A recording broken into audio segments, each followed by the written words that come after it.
Ok, je pense qu'on va pouvoir commencer. Donc, bonjour et bienvenue à tous. Je vais mettre ma caméra, comme ça vous pouvez voir hop, à quoi je ressemble. Donc, bonjour à tous. Merci de vous être connectés pour ce webinaire.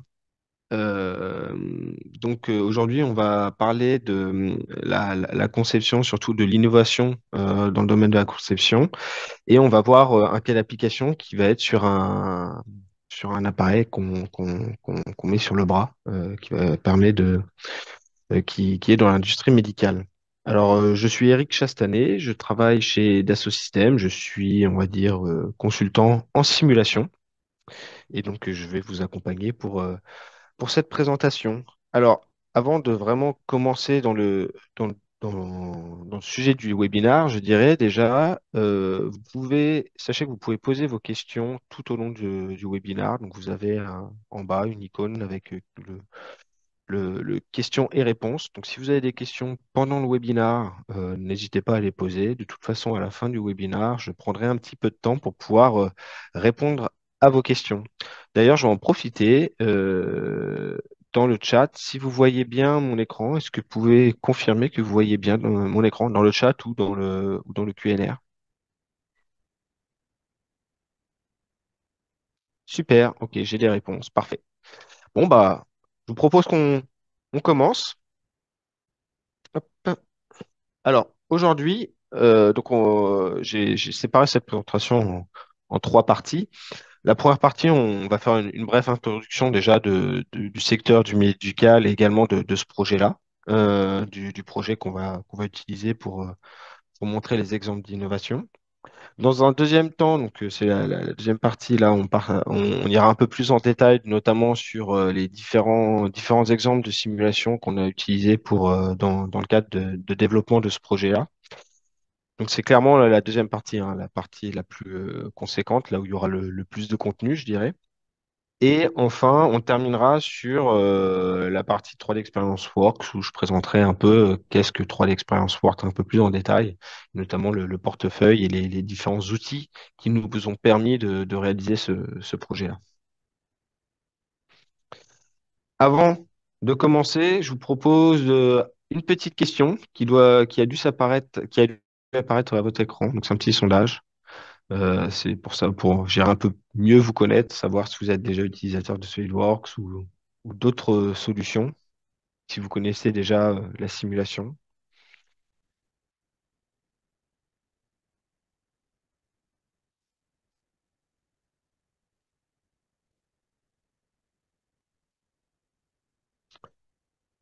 Alors, si on regarde les résultats, on voit que vous êtes en grande majorité des utilisateurs de SolidWorks. Donc, on a quelques autres profils, mais là, on est clairement sur des personnes qui utilisent déjà SolidWorks. Ok, parfait. Hop. Alors,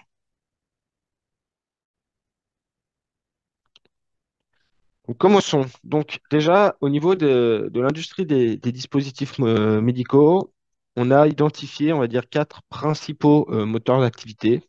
Le premier moteur qu'on a identifié, alors, il en existe bien sûr, hein, il en existe plus, je dirais, mais là, c'est, on va dire, les quatre principaux qui nous ont intéressés, notamment pour pouvoir concevoir ce projet-là.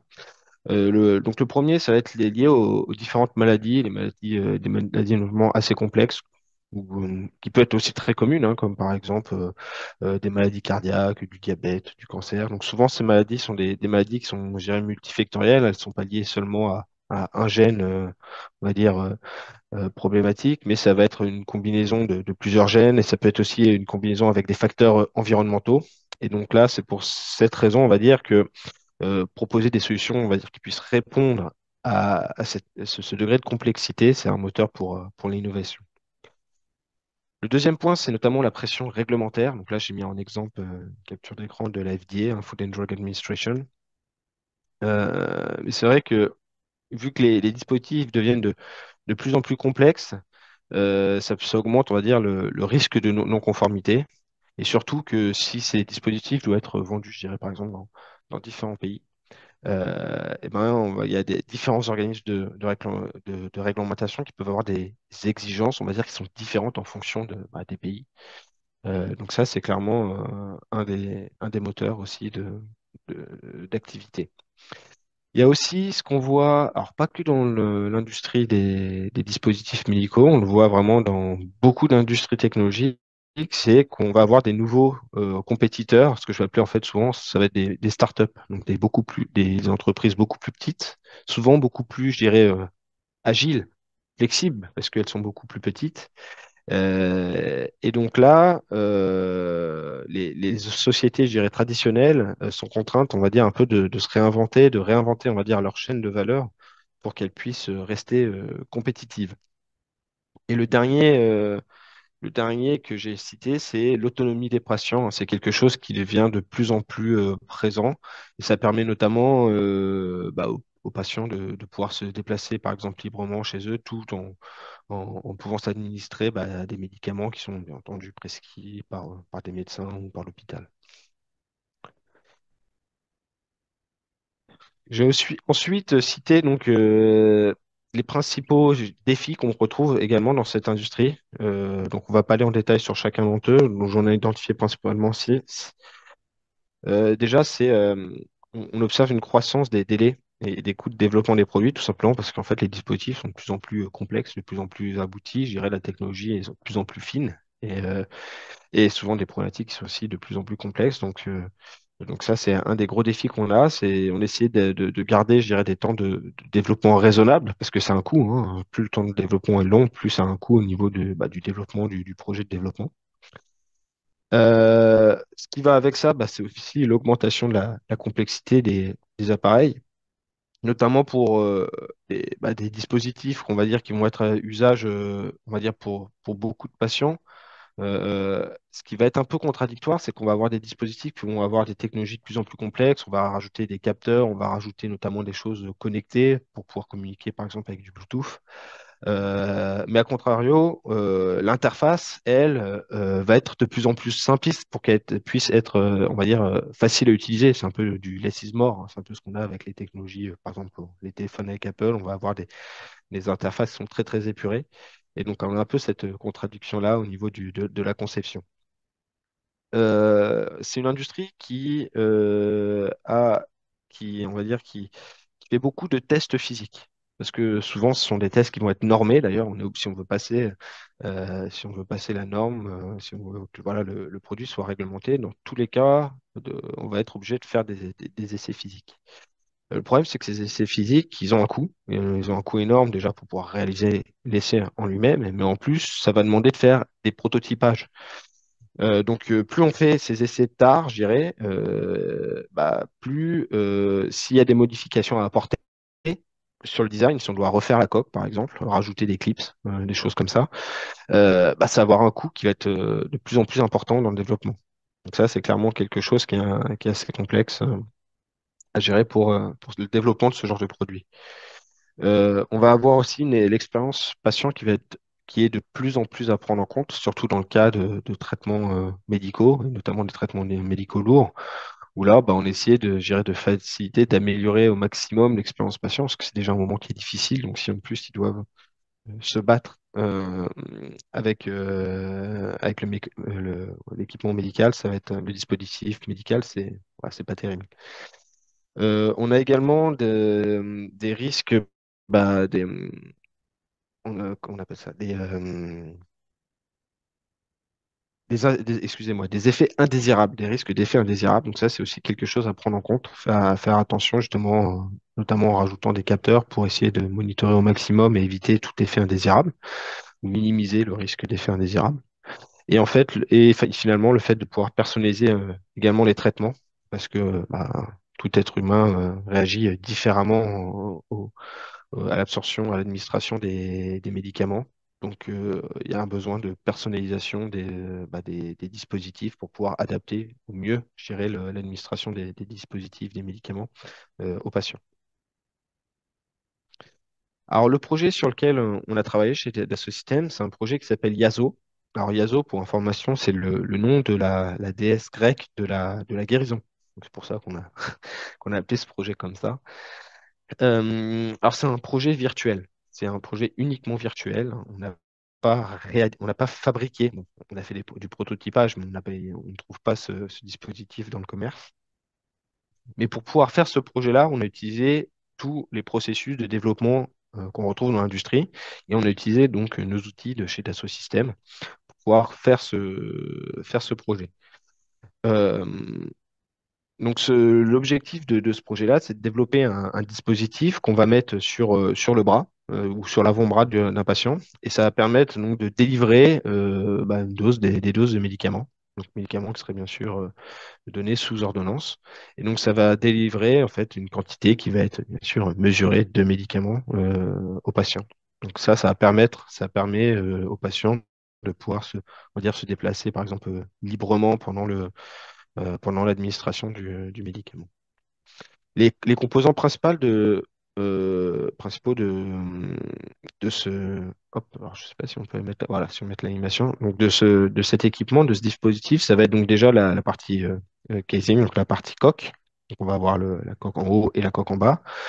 On va avoir une pompe péristatique qui va permettre l'injection du médicament. On va avoir un petit contenant qui est un contenant flexible, en fait, qui va être une poche et qui va contenir justement le liquide, on va dire le médicament.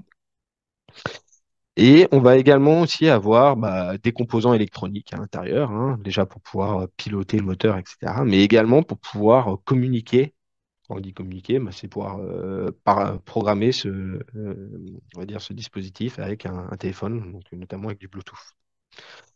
Donc on avait fait une première conception et suite à cette première conception, donc c'est ce qu'on va voir au niveau des différents tests virtuels qu'on a fait, donc des différentes simulations. En fait, on a identifié plusieurs points améliorés, donc notamment au niveau de la partie structurelle.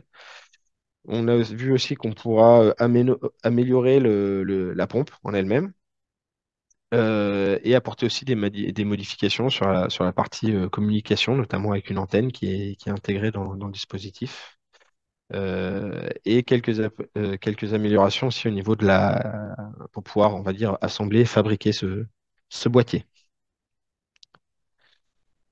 Juste avant de commencer, je dirais, la partie simulation, d'aller rentrer plus dans le détail, j'aimerais quand même faire une très très brève introduction sur, on va dire, l'outil principal qu'on a utilisé dans le cadre de développement de ce projet. On a utilisé la plateforme 3D Experience. Donc, la plateforme 3D Experience, c'est une plateforme business qui permet de regrouper, on va dire, toutes les technologies qu'on a chez Dassault Systèmes. Donc, des technologies, il y en a beaucoup. Souvent, elles vont être catégorisées avec des marques. Donc, par exemple, chez Dassault Systèmes, on a la marque SolidWorks, dans laquelle on va avoir tous les produits SolidWorks de conception. On a également des produits de simulation chez SolidWorks. Mais on peut également accéder à d'autres technologies via cette plateforme 3D Experience, par exemple la technologie Simulia, qui, elle, est la technologie vraiment spécifique, la marque spécifique de Dassault Systèmes focalisée sur toute la partie simulation. On peut également aussi utiliser la partie CATIA, par exemple, hein, CATIA qui est également une autre solution de CAO qui est très connue. On peut utiliser des technologies issues de la marque, par exemple, Enovia. Enovia, c'est tout ce qui va être gestion de données. On va également pouvoir faire de la gestion de projet. On peut faire aussi du traitement de données via d'autres marques, etc., etc. Donc, on ira un tout petit peu plus sur le détail du portefeuille à la fin de cette présentation. Un deuxième petit sondage avant de passer à la partie aux exemples de simulation.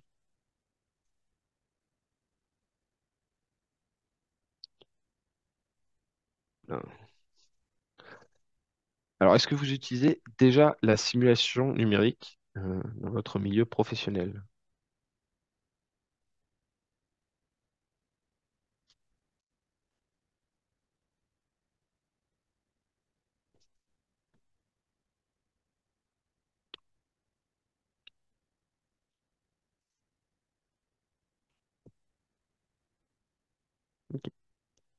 Donc, si on voit les résultats, donc on voit qu'on a quand même une majorité de personnes qui utilisent déjà la simulation. Donc, ça veut dire que potentiellement, je vais avoir des questions un peu pièges, mais je jouerai le jeu, hein, je jouerai le jeu, ne vous inquiétez pas. Et on voit qu'aussi, il y a certaines personnes qui n'utilisent pas du tout la simulation ou qui ont déjà eu des besoins et qui font passer ça par une société en externe. Ok, bon, merci pour vos réponses.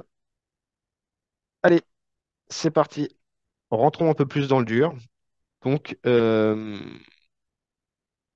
me cache une. Donc, on va voir. J'ai séparé cette partie-là d'exemple en quatre grandes parties, notamment au niveau des quatre axes d'amélioration qu'on peut avoir qu'on a eu dans le cadre de développement de ce projet. La première partie, ça va être plutôt basé sur une analyse structurelle, notamment on va vérifier avec un test de chute, justement l'intégrité du boîtier après la chute. Ensuite, on s'intéressera un peu plus à la partie fabrication. Puis, dans un troisième temps, on s'intéressera plus à la partie de la pompe, justement les améliorations qu'on peut avoir sur la pompe. Et enfin, on fera des simulations sur la partie antenne. Alors, comme on l'a cité hein, dans l'introduction, vous savez que dans beaucoup d'industries, on est obligé des fois de passer des normes de certification.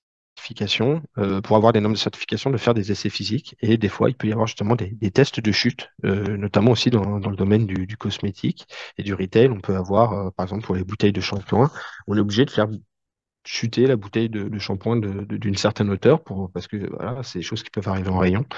Et ben, ça va être un peu la même chose avec cette industrie. Donc là, ce qu'on va faire, c'est qu'on va faire une étude où on va faire simuler en fait une chute et on va voir comment réagit le boîtier et si besoin, apporter des modifications. Alors, on commence dans l'interface de SolidWorks, parce que SolidWorks, c'est outil de CAO préféré. Ce qui va changer par rapport au SolidWorks conventionnel, c'est qu'on a justement un petit onglet à droite là, où on peut aller directement sauvegarder notre donnée sur la plateforme. Il faut savoir que cette plateforme, elle est hébergée sur le cloud. Donc quand on fait ça, on va aller stocker, on va dire, la donnée sur le cloud. Alors bien sûr, hein, on a les niveaux de sécurité qui sont très élevés pour pouvoir faire ce genre de stockage. L'intérêt aussi, c'est que les données, du coup, peuvent être accessibles à tout moment, partout dans le monde. Il n'y a pas besoin ouais, ça facilite également le partage de données hein, avec les autres personnes de l'entreprise. Donc, une fois qu'on a en fait enregistré nos données, on peut directement aller lancer notre outil de la plateforme. Donc là, c'est ce qu'on voit à l'interface, hein, c'est la plateforme 3D Experience. Et ce qui est intéressant, c'est qu'on a développé sur cette plateforme des outils pour pouvoir automatiser un maximum la mise en données du calcul. Donc, ce qu'on voit, c'est à gauche, là, on voit beaucoup de lignes Tetrahedron Mesh. En fait, ça a pu générer automatiquement des maillages pour chacune des pièces. Et ça, c'est assez intéressant parce que quand on va avoir des assemblages avec pas mal de pièces, si on doit aller mailler un à un, une à une chacune des pièces, ça peut être un peu long. Donc là, on a des technologies qui nous permettent, des astuces, qui nous permettent d'automatiser la génération de maillage. Une fois qu'on a fait ça, après, il suffit juste d'appliquer des matériaux et on a fait, on va dire, une première mise en données du logiciel. Aussi, ce qui est intéressant, ce qu'on a vu à la fin, là, c'est qu'on part à l'origine de la pièce de l'assemblage. Et donc là, en fait, ce qu'on a fait, c'est qu'on a fait une rotation. On ne va pas obligatoirement modifier l'assemblage de base, hein, c'est juste pour la simulation. On va faire une rotation de 45 degrés pour pouvoir créer un angle au niveau de l'impact. Et on va aussi rajouter de façon purement analytique une surface qui va aller modéliser en fait le sol quand il va y avoir un impact avec le sol. Une fois qu'on a fait, on va dire qu'on a généré le maillage et qu'on a, on va dire, orienté proprement notre modèle, on va réellement rajouter la physique. Donc là, au niveau de la physique, qu'est-ce qu'on va faire? C'est qu'on va lui appliquer une vitesse, une vitesse initiale. Donc là, par exemple, il va tomber avec une certaine vitesse pour représenter une certaine hauteur de chute. Et on va également déclarer tous les contacts. Et ça, c'est très intéressant, c'est que la technologie qu'on utilise, qui est la technologie de Bacchus, permet en 2 clics d'assigner tous les contacts partout dans le domaine. Donc ça, c'est extrêmement intéressant parce que c'est quelque chose qui peut être très très long sur certains logiciels. Là, 2 clics, et on a déclaré tous les contacts, tous les contacts vont réellement être résolus de façon précise. Et une fois qu'on a fait ça, on peut aller lancer le calcul. Donc là, je vais sortir un petit laser. Vous voyez que quand on va lancer le calcul, donc là, il suffit de faire OK pour lancer le calcul, mais on a ce choix-là, ici, au niveau de location, et donc là, vous voyez qu'il y a marqué cloud. Ça veut dire quoi? Ça veut dire que je peux lancer mon calcul directement sur le cloud, faire utiliser ce qu'on appelle du cloud computing. C'est-à-dire que c'est pas mon ordinateur au local qui va aller travailler, mais ça va être les processeurs qui vont être sur le cloud. Donc là, l'intérêt, c'est de pouvoir, même si vous n'avez pas une machine spécifique pour faire du calcul, même si vous avez je dirais un ordinateur de bureautique conventionnel, vous pouvez quand même faire des simulations qui sont avancées et vous avez accès à de la puissance de calcul. Il faut savoir que on va dire les serveurs de calcul qui sont mis sur le cloud, ce sont des serveurs qui sont avec des processeurs, des technologies, du matériel qui est spécialisé pour faire ce type de calcul-là. Donc ça va être des calculs qui peuvent être, ça va être très performant. Et donc là, par défaut, on propose de pouvoir lancer des calculs sur le cloud jusqu'à 8 voire 16 cœurs. Et si besoin, s'il y a vraiment besoin de beaucoup plus de puissance de calcul, on a également des systèmes où on va pouvoir faire de la location de cœurs, où on pourra monter jusqu'à plus de 100 cœurs. Donc ça, c'est quelque chose qui peut être très intéressant. Ça permet aussi de ne pas investir dans des clusters de calcul en local. Ça peut être des coûts qui sont énormes, l'investissement dans des clusters de calcul. Et là, vous pouvez quand même lancer des calculs, je dirais, avancés, tout en gardant votre matériel conventionnel. Donc, une fois qu'on a lancé le calcul, du coup, on va récupérer les résultats. Donc là, c'est ce qu'on voit actuellement, les résultats du test de chute qu'on a paramétré. Ce qui est intéressant, c'est que vous voyez, là, il y a le réservoir avec le liquide, hein, voilà. Donc on voit bien que le réservoir se déforme, donc il est flexible, et on a modélisé le fluide, d'ailleurs, avec une approche qu'on appelle SPH. Donc en gros, on va modéliser ça avec des petites billes, c'est une approche numérique. Donc ça, c'est intéressant parce que ça permet de prendre en compte ces interactions de fluide structure. Ce qu'on remarque aussi au niveau de ce test de chute, c'est si on regarde alors là, on n'a pas vu, j'aurais dû zoomer, mais en fait, entre les deux coques, on voit que ça se sépare. Donc, c'est-à-dire qu'après impact, en fait, le dispositif se désassemble, il se démonte. Donc, en gros, s'il fait tomber, bah, du coup, là, vous allez avoir la partie basse et la partie haute de la coque qui sont complètement séparées. Donc, du coup, ce qu'on va faire, une fois qu'on a repéré ce défaut-là, bah, c'est qu'on va revenir dans l'interface de SolidWorks et on va du coup apporter des modifications de design. Donc là, clairement, on voit que le problème, c'est que les clips étaient beaucoup trop fins. Donc du coup, lors de l'impact, ça crée une onde et du coup, ça a trop facilement défait la coque. Ce qui est intéressant, c'est que vu que tout est connecté, on peut juste rapidement en fait mettre à jour la pièce qu'on a modifiée et relancer la simulation. Mais ce qui est également encore plus intéressant, c'est qu'on a réellement un système géré de gestion de données un peu plus avancé. Et donc, du coup, on peut créer en fait une version B de ce boîtier, ce qu'on va appeler une révision. Et au lieu d'effacer, on va dire, la première conception, en fait, on va créer cette nouvelle révision et remplacer, donc, du coup. Mais ça permet de garder l'historique des modifications. Donc ça peut être extrêmement intéressant parce que si le produit, vous l'avez déjà mis sur la première version, vous l'avez déjà mis sur le marché, eh ben, vous pouvez quand même garder dans vos conceptions ces historiques-là de modification. Et ensuite, vous pouvez également comparer les résultats. Là, c'est ce qu'on a fait. Euh, à gauche, on a l'ancienne révision, je dirais, et à droite, on a la nouvelle révision. Et donc là, on voit qu'après impact, on a pu ce phénomène ou cette séparation entre la partie haute du boîtier et la partie basse du boîtier. Donc là, on peut dire qu'en fait, les modifications qu'on a apportées au niveau de la conception sur les clips, là, ça a pu permettre de passer ce test-là. Alors, si on résume un petit peu ce qu'on a utilisé, donc peu importe le nom de la solution, mais ce qu'on a utilisé, c'est donc une simulation structurelle. Et cet outil de simulation structurelle, il permet de faire des simulations structurelles, je dirais, assez conventionnelles. C'est souvent ce qu'on appelle de la statique linéaire. Mais on peut également faire des simulations, ce qu'on appelle non linéaires. C'est là où on va avoir des grandes déformations, on peut avoir aussi des grandes vitesses. Parce qu'on a plusieurs types de solvers donc, qui sont disponibles. On a le solver ce qu'on appelle explicite. Alors, pour ceux qui ne connaissent pas ce type de solver-là, c'est le solver qui est utilisé dans les crashs, en fait, dans les crash tests. Donc, on a ce solver qui est disponible tout simplement parce qu'en fait, c'est le solver Abacus. Donc, pour ceux qui connaissent Abacus, c'est le leader, hein, je dirais, dans le domaine de la simulation. Et donc là, c'est vraiment un copier-coller du solver. C'est-à-dire que je peux prendre un fichier Abacus, il le lira. C'est vraiment Abacus qui a été transféré sur la plateforme, sur le cloud. La grosse différence, ça va être l'interface. Ici, on a beaucoup travaillé justement sur cette interface qui va être beaucoup plus, je dirais, conviviale, beaucoup plus facile d'utilisation. Déjà, il y a beaucoup plus d'icônes avec des boutons. Alors, que pour ceux qui ont déjà ouvert Abacus, c'est, c'est un super outil, mais c'est vrai que l'interface, des fois, elle est un petit peu dure à prendre en main. Là, on va avoir par exemple un assistant qui va pouvoir guider l'utilisateur dans la mise en place de la donnée, de la simulation. Voilà. Donc, ce type de solver-là, il est maintenant accessible, je dirais, quasiment pour tous, pour les concepteurs, grâce à, moi, je dirais à la version 3D expérience de cette solution-là. Ce qui est aussi intéressant, c'est qu'en utilisant dans ce type de simulation, on a également fait un peu de fluide, parce qu'il y avait cette partie avec le réservoir qui est flexible et le fluide qui est à l'intérieur.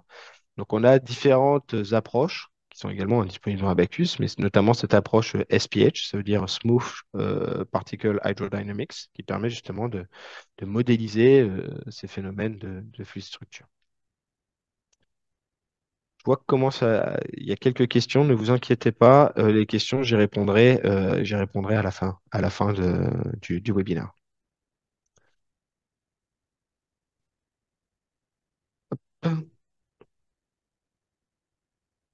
Alors voilà pour la première partie, sur la partie gérer simulation structurelle pure. Maintenant, je vous propose de passer à la deuxième partie, qui est la partie fabrication. Alors là, dans la partie fabrication, on va présenter deux exemples, et vous allez voir que ces deux exemples qu'on va présenter sont liés. Et donc, je dirais même plus, en termes de simulation, il va y avoir un certain couplage. Donc, dans un premier temps, on va simuler en fait vraiment le process d'injection plastique sur la fabrication de la coque. Et ensuite, on va essayer de faire cet assemblage de la coque, la partie haute et la partie basse, et voir justement comment ça s'assemble, quels efforts sont nécessaires pour pouvoir assembler la partie haute et la partie basse de la coque. On se retrouve une nouvelle fois dans notre outil préféré de CAO, hein, dans SolidWorks. Donc là, voici la partie de la coque sur laquelle on va travailler. Toujours hein, cet onglet à droite qui permet qui est de connecter SolidWorks à la plateforme. Ce qui est intéressant, c'est que vraiment à partir de cet onglet-là, ça ouvre directement l'outil de la plateforme 3D Experience. Donc là, on se retrouve dans l'outil d'injection plastique. Alors, vous avez l'impression, je dirais que l'interface ça ressemble énormément avec ce qu'on a vu précédemment. C'est normal parce que c'est ce qu'on appelle le même client lourd, la même interface de plateforme 3D Experience. Alors pour faire une injection plastique, là, ce qui est assez simple, c'est qu'il suffit de suivre cet assistant qui est sur la droite. Donc en gros, on a juste à dire cette pièce-là, ça va être la cavité qu'on va qu'on va vouloir injecter. On va appliquer un matériau, on va appliquer un point d'injection et on va pouvoir lancer le calcul. Ce qui est très intéressant dans cette partie-là, c'est la partie matériaux. Il faut savoir qu'on a une base de données de plus de 4000 matériaux avec un partenariat très fin avec des fournisseurs de matières plastiques. C'est un énorme travail qui est fait par le product, on appelle ça les product managers. Et donc, du coup, les données matériaux qui sont fournies avec cet outil-là sont vraiment des données qui ont été certifiées et validées par les fournisseurs eux-mêmes. Donc, c'est vraiment des matériaux qui sont très représentatifs, pas des matériaux qui vendent.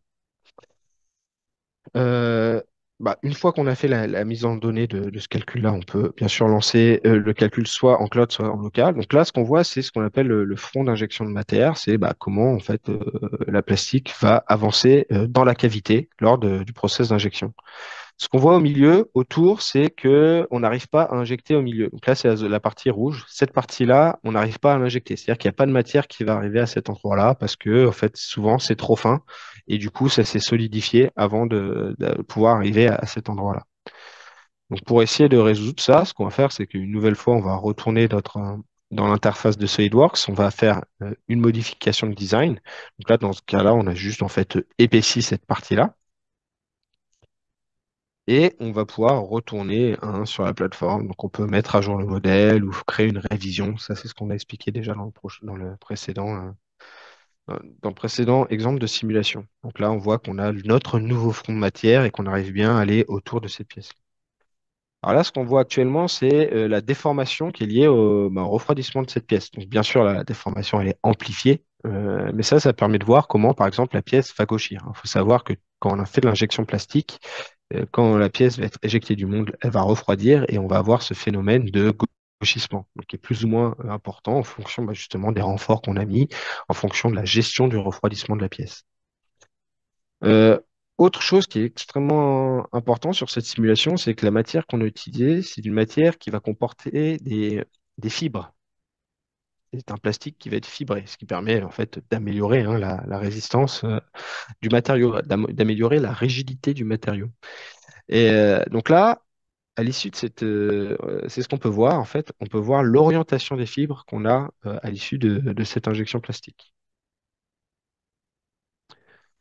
Donc, si on regarde un petit peu l'outil qu'on a utilisé, c'est un outil d'injection plastique et ça permet, on va dire, de voir quel va être le front de matière quand on va injecter une pièce plastique. Alors, c'est pas la seule chose, hein, ça permet d'anticiper des défauts qu'on pourrait avoir. Ça permet, par exemple, de trouver le meilleur point d'injection. Des fois, pour certaines pièces, on est obligé d'utiliser d'ailleurs plusieurs points d'injection. Ça permet par exemple, d'anticiper les lignes de soudure, d'identifier où est-ce qu'on peut avoir des lignes de soudure. Donc, des lignes de soudure, c'est quand on va avoir un front de matière qui va passer autour d'un trou. Et donc, après le trou, on va dire, le front de matière va se rencontrer, ça va faire des lignes de soudure. Il faut savoir, il y a beaucoup de théories autour de ces lignes de soudure. Il faut savoir que ce sont des zones où la pièce plastique va être plus faible, hein. Il peut y avoir des défauts, justement, quand on va y avoir cette re-rencontre du front de matière. On peut aussi identifier des zones où on va devoir placer des évents pour que l'air puisse s'échapper. Il faut savoir que quand le plastique va être injecté dans le moule, il va y avoir de l'air qui va être compressé, qui va rester en fait dans cette cavité-là. Il faut essayer absolument que cet air s'évacue. Alors normalement, il arrive à s'évacuer entre la partie au niveau de l'interface du moule, si vous voulez, entre la pièce haute et la pièce basse. Mais il y a certains endroits où des fois l'air ne peut pas s'échapper. Et du coup, en fait, ça va créer des défauts sur la pièce plastique. Ça peut créer déjà des bulles d'air ou ça peut créer des petites brûlures. Parce qu'en fait, l'air va être tellement compressé, il faut savoir qu'on peut compresser presque à 200 bars, hein. Euh, Ça va être tellement compressé que quand on va ouvrir le moule, hop, en fait, ça va créer une petite flamme et ça va créer des petites brûlures sur le plastique. Donc, quand on fait des pièces on va dire de haute qualité, je dirais, on n'aime pas trop avoir ces défauts de fabrication sur les pièces plastiques. Donc, voilà, on va pouvoir anticiper plein de choses via la simulation d'injection plastique. Alors, maintenant, dans un second temps, je l'ai dit, ce qui va nous intéresser, ça va être ce process de clipsage pour voir bah, s'il faut faire beaucoup d'efforts pour pouvoir assembler cet objet-là. Et comme je vous ai dit, la matière qu'on a utilisée, c'est une matière qui est fibrée. Alors, ce qui est intéressant, c'est que justement, là, vu qu'on a fait une simulation d'injection plastique, on connaît l'orientation des fibres, donc on va pouvoir récupérer cette orientation-là, des fibres, et la récupérer dans notre simulation structurelle pour pouvoir faire un mappage en fait, hein, des propriétés mécaniques du plastique. Donc ça permet de gagner je dirais, en réalisme au niveau au niveau de la pièce, tout simplement, au niveau des propriétés matériaux. Une fois qu'on a importé les données matières, donc là on a vu on a des petites flèches, hein, c'est parce qu'on va aller d'un côté, on va aller pousser la pièce, on va aller à ce qu'on a imposé un déplacement de quelques millimètres, et de l'autre côté on voit qu'on a des bandes hachurées, c'est parce que l'autre partie de la pièce, on va tout simplement la tenir, on va la fixer. Donc une fois qu'on a fait ça, on peut lancer le calcul en local ou sur le cloud, et donc là on voit les résultats. Donc, plus c'est rouge, plus il y a des contraintes. Ça permet aussi de voir si, quand on va déformer le clip, est-ce qu'on va atteindre cette limite élastique? Parce que si on tord trop ce clip, on va endommager, on va dire, la matière plastique, hein. Donc ça, c'est des choses qu'on peut également anticiper avec ce type de simulation. Et là, on a également récupéré donc du coup la force nécessaire qu'on a dû appliquer pour pouvoir faire ce déplacement de quelques millimètres. Donc là, on remarque qu'on arrive à peu près 2 newtons, à un peu plus de 2 newtons. Donc peut-être que ça peut être un peu trop important pour pouvoir essayer de clipser ce boîtier. Donc si c'est trop important, du coup, ce qu'on va devoir faire, c'est on va devoir retourner dans notre interface de SolidWorks pour essayer d'apporter des modifications. Donc, c'est ce qu'on fait. On revient à notre interface de SolidWorks. Ici, on va modifier le clips. On va modifier un petit peu la forme du clips.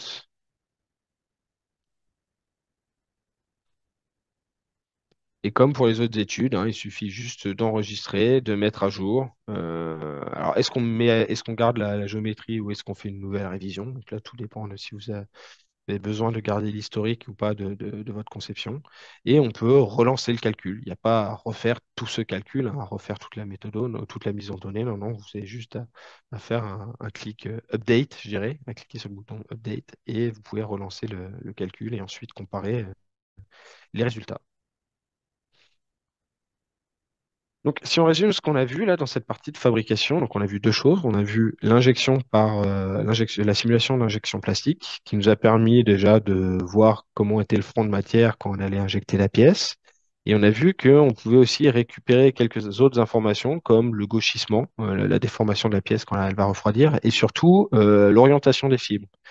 Et donc, du coup, dans un second temps, on a fait une autre simulation, une simulation d'assemblage. Donc, c'est une simulation qui est plutôt structurelle, je dirais et on a récupéré justement cette orientation des fibres pour pouvoir justement avoir un peu plus de réalisme dans les efforts qui vont être calculés, hein, parce que vu que la structure est un peu plus rigide quand elle est fibrée, on a pu récupérer ces informations-là.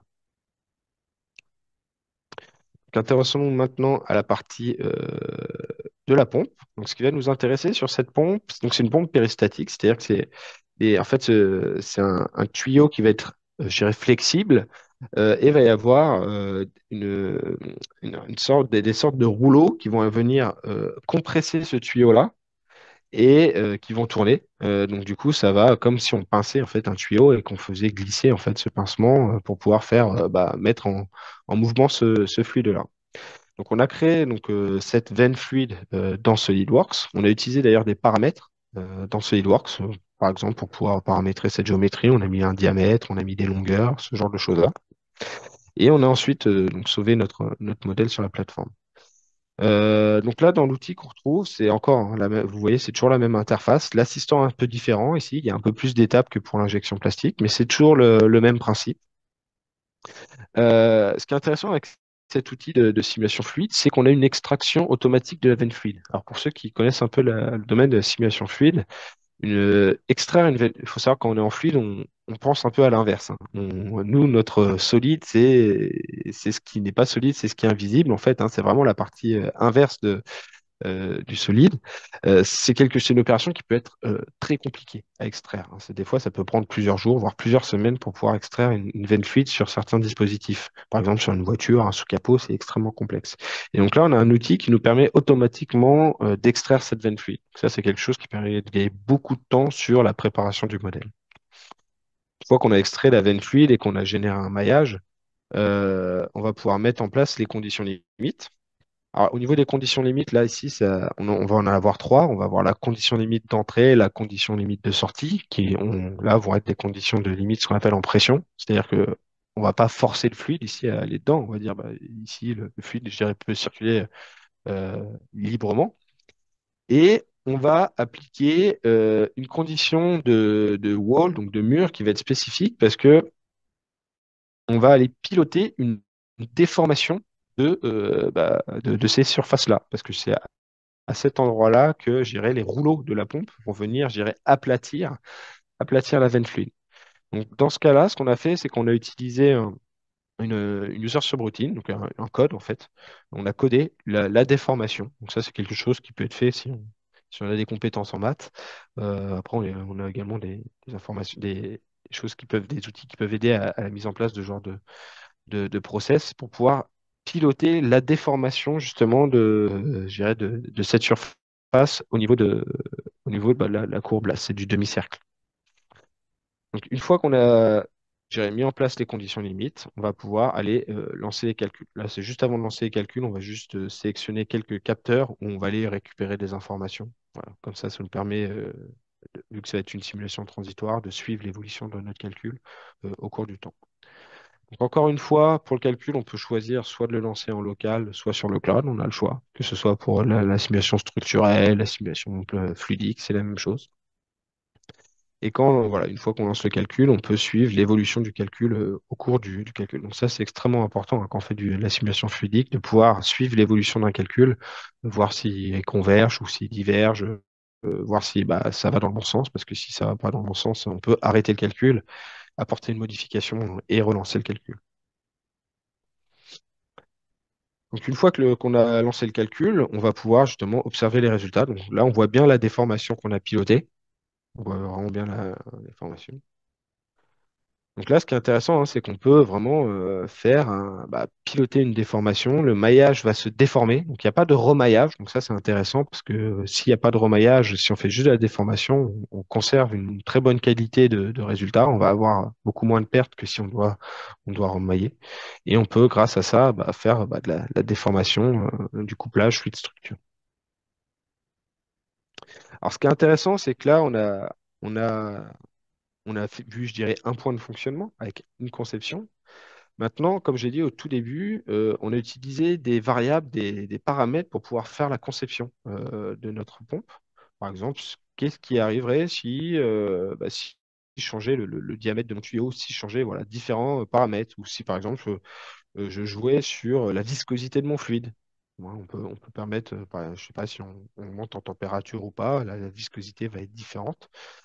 Donc, ce qu'on va faire, c'est que on va essayer de faire une étude paramétrique, une étude de design, une étude de conception, on peut appeler ça aussi, en récupérant les paramètres de SolidWorks, de conception, de design de SolidWorks, et aussi d'autres paramètres comme des paramètres physiques. J'ai cité par exemple les propriétés de viscosité du fluide. Et à partir de l'interface, du coup, de la 3D Experience, on va pouvoir venir paramétrer et piloter ces changements, que ce soit au niveau de la conception et bien sûr au niveau de la physique. Donc, quand on fait ce genre d'études-là, on a souvent un objectif. Par exemple, ça peut, pour une pièce mécanique, ça va être minimiser la masse, ou pour une pompe, ça pourrait être minimiser la perte de charge et maximiser le débit. Donc là, c'est ce qu'on va aller faire. Donc, on a défini des variables de design, on va définir des objectifs de calcul, et une fois qu'on a fait ça, on va lui dire, on voudrait explorer, par exemple, une dizaine, une vingtaine de conceptions, de points de conception différents. Donc, on va pouvoir faire ça. On va pouvoir lancer, gérer du coup les calculs, soit encore une fois, soit en local, soit sur le cloud. Et voilà, c'est ce qu'on voit ici maintenant. C'est une fois qu'on a lancé les calculs, donc là, dans ce cas-là, on a fait 6 points de design, on a fait 6 designs différents. On va pouvoir aller analyser ces différents designs. Alors, ce qui est très intéressant, c'est que là, il y a cet outil de post-traitement qui a été fait justement pour faire ce genre d'études paramétriques. C'est très simple d'accès, hein. On peut juste cliquer sur le point et la fenêtre du milieu, là, on peut aller dérouler, voir si on veut voir les différents types de post-traitement. Ce qui est bien aussi, c'est qu'on peut sélectionner différents, avec la touche contrôle, par exemple, différents points comme le design et directement aller les comparer comme ça. On allait voir des différentes, par exemple, les différents capteurs, les différents KPI.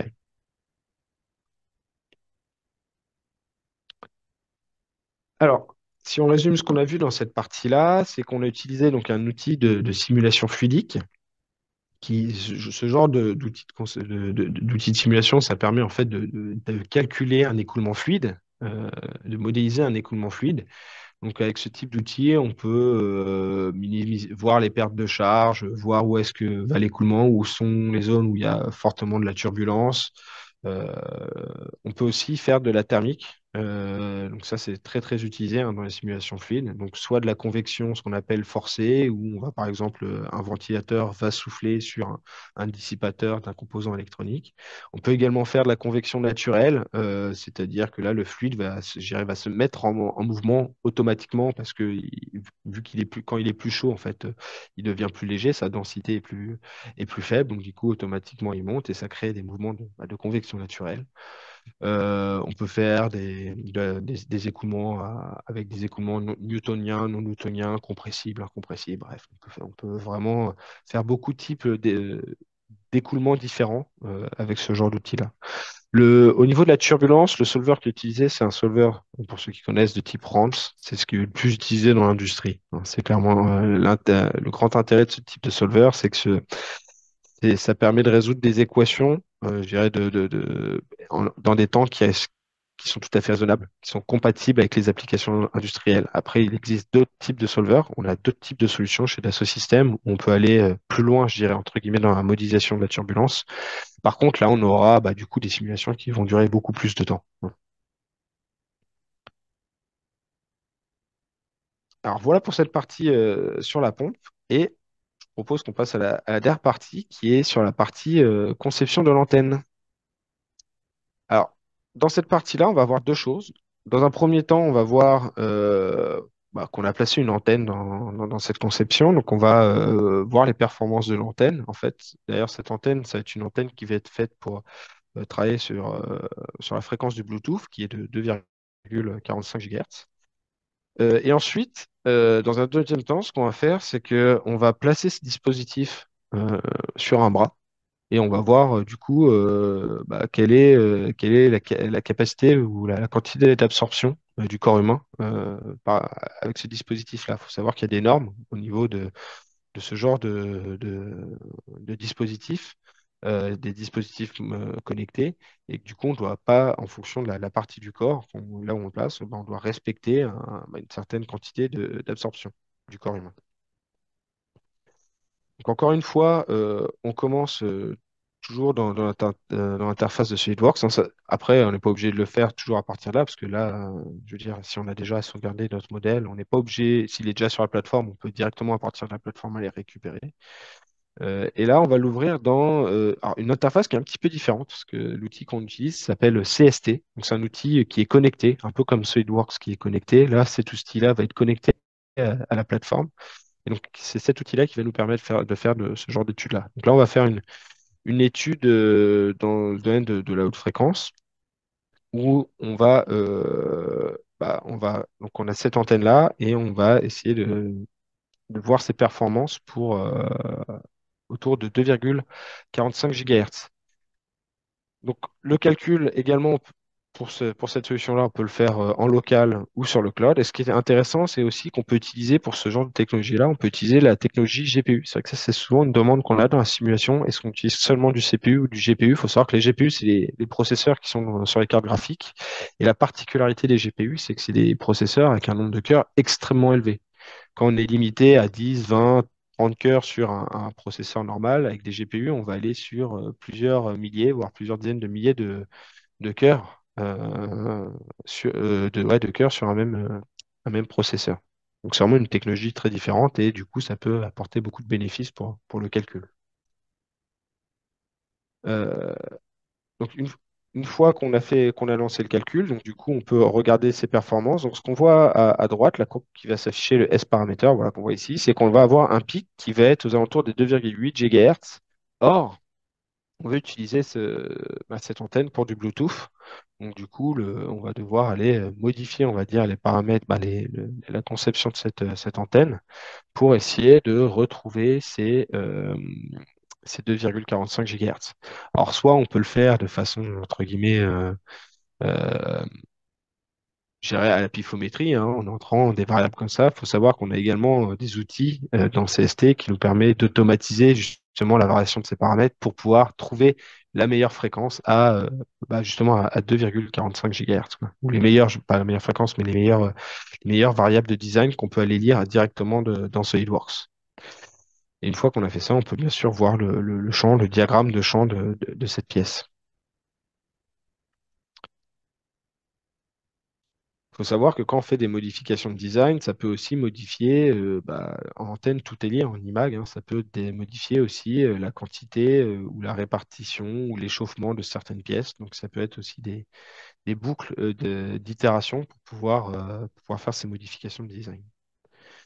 Et une fois donc du coup qu'on a fait cette antenne-là, qu'on a trouvé la bonne conception d'antenne, ce qu'on peut faire, c'est qu'on va directement mettre le dispositif sur un bras et on va aller voir la quantité de rayonnement qui peut être absorbé par le corps humain. Il faut savoir qu'il y a des normes en fonction du bras ou de la tête. Du coup, là, on peut faire ces estimations-là via dans CST. Il faut savoir qu'il y a des modèles de corps humain qui sont directement intégrés hein, dans CST. Donc, c'est pas à vous d'apporter vos propres modèles. Non, là, il y a des modèles qui sont spécialisés là-dedans, qui permettent justement de représenter le corps humain avec les différentes propriétés je dirais des matériaux, entre guillemets, à l'intérieur du corps humain, pour pouvoir faire ce genre de simulation-là. Et ce qui est également intéressant, c'est aussi quand on a implémenté donc, du coup, ce dispositif sur le bras, ça a également modifié, encore une fois, la performance de l'antenne. Donc, du coup, on peut reboucler, refaire des modifications encore sur le dispositif pour s'assurer que la performance soit optimum à 2,45 GHz, par exemple, tout en essayant de respecter les critères d'absorption du corps humain, à ne pas dépasser. Donc, ce qui est bien, c'est qu'on peut après, à la fin, essayer de tout coupler pour d'intégrer, je dirais, de simuler l'implémentation au mieux de ce dispositif, déjà quand il est à l'air libre, mais également quand il est implémenté sur le corps humain.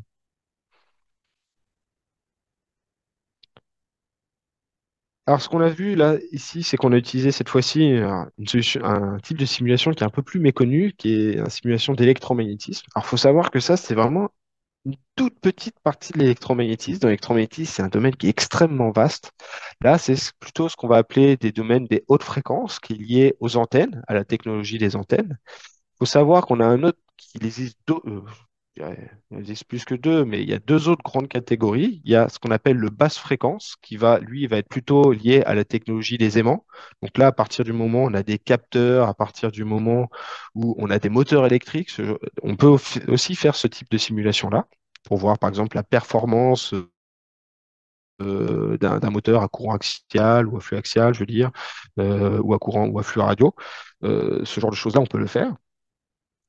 Et il y a aussi tout ce qui va être lié à l'électronique, la compatibilité de signal, la distorsion de signal dans des circuits électroniques. On peut même faire du refroidissement sur les composants électroniques, voire même dans les couches des PCB.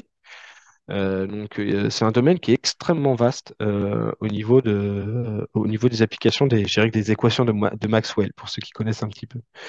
Donc, dans cet outil CST, on a différents, je dirais, sous-modules. On a même des bibliothèques d'antennes qui peuvent être, qui est déjà intégrée, je dirais, dans la solution.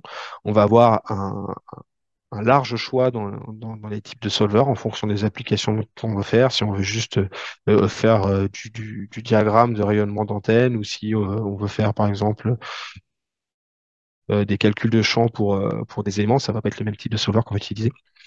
Et on peut même faire du coup un peu de simulation fluidique aussi, je dirais. Mais alors ça va vraiment être orienté uniquement pour le refroidissement de PCB, quoi.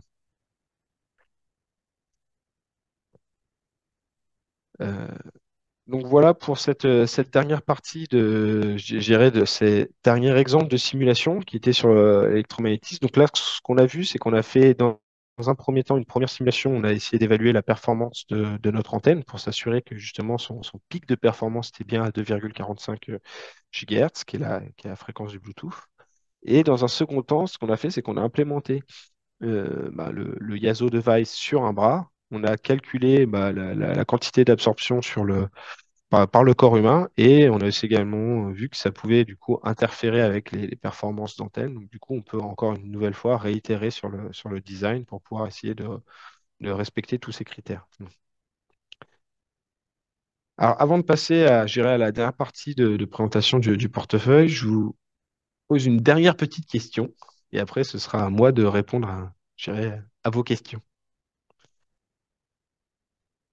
Donc, quel est le type de simulation qui vous intéresse le plus? Alors, souvent, je dirais, c'est plutôt la structure, hein. C'est ce type de simulation-là qui est la plus connue, qui est aussi la plus visible, hein, parce que l'électromagnétique et la fluidique, c'est souvent des phénomènes qu'on ne voit pas. Donc, c'est souvent un peu plus, je dirais, obscur. Est-ce qu'on peut partager les résultats? Ouais.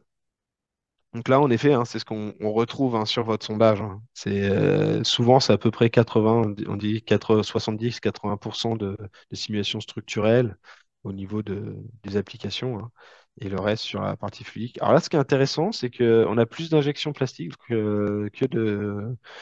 de personnes qui font de l'injection plastique que de fluide. Souvent, l'ingestion plastique arrive en troisième position. On peut arrêter, ouais.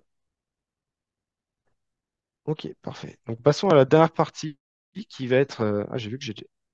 J'ai pas, ouais, ça fait déjà 55 minutes, ok, donc je vais essayer d'accélérer sur cette présentation du portefeuille. Donc, comme je l'avais déjà un peu introduit, la solution de base qu'on a utilisée, c'est la plateforme 3D Experience. Via cette plateforme, on peut retrouver en fait l'ensemble des technologies qu'on a disponibles chez Dassault Systèmes. Donc, on a beaucoup de technologies qui sont très différentes, très variées. Des technologies qui soient soit en CAO, en simulation, en fabrication, en pilotage de projet, en traitement des données, etc., etc. Là, dans cette présentation, ce qu'on s'est focalisé sur principalement deux technologies, notre outil de conception adoré, notre préféré, notre SolidWorks, et c'est la marque Simulia, qui, elle, est la marque qui est dédiée à la simulation avancée, je dirais, chez Dassault Systèmes. Donc, on a combiné on a utilisé ces deux gammes de produits-là.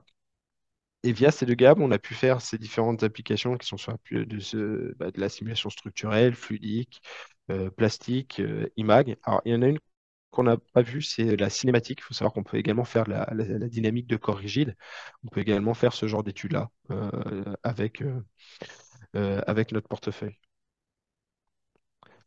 Donc, on a pu, grâce à ces différents outils, s'assurer que pour ce dispositif-là, on a pu apporter des modifications, notamment au niveau de l'épaisseur d'éclipse, pour que justement, quand on fasse tomber l'objet, il ne se désassemble pas complètement. On a pu aussi apporter quelques modifications sur le processus de fabrication, anticiper des défauts qu'on a pu avoir au niveau de l'injection plastique. On a vu aussi qu'en faisant de la simulation fluidique, on a des outils qui nous permettent d'anticiper je dirais, les écoulements en fonction des modifications qu'on peut faire sur la conception.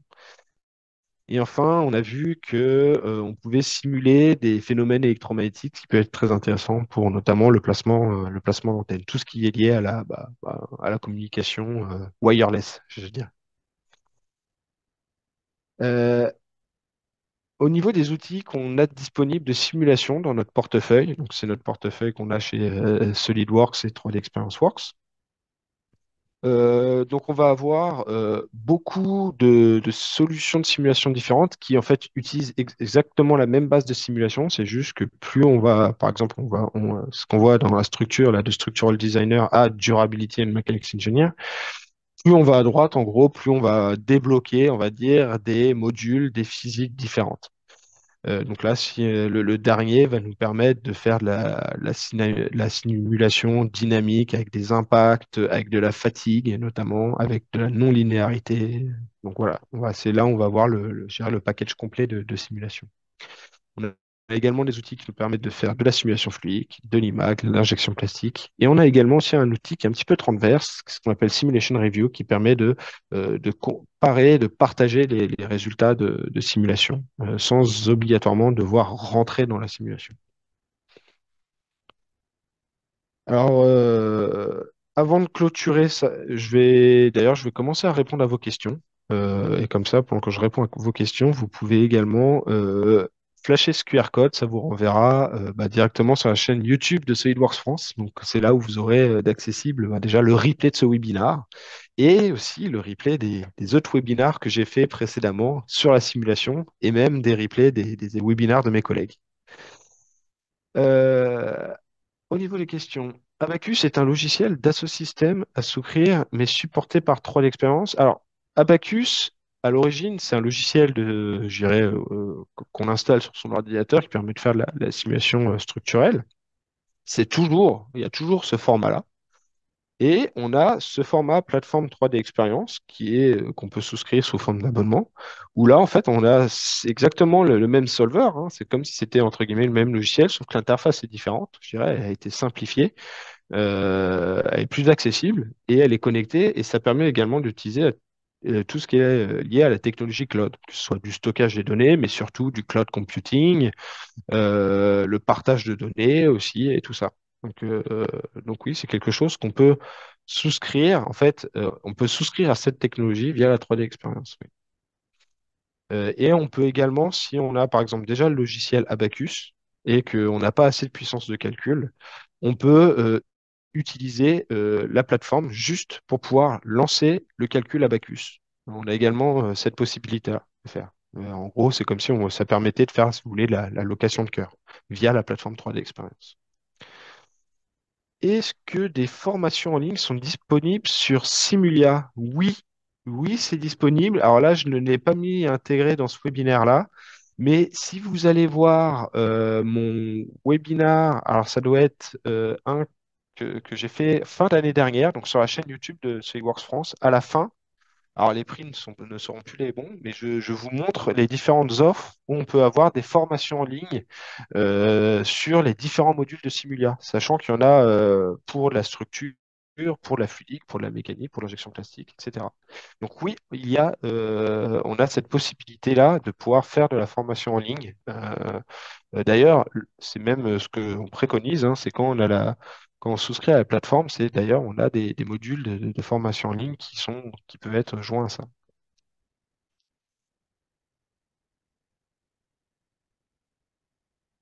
Alors, j'ai une question sur ce projet Yaso. Combien de personnes ont travaillé? Alors, je n'ai pas cette information-là.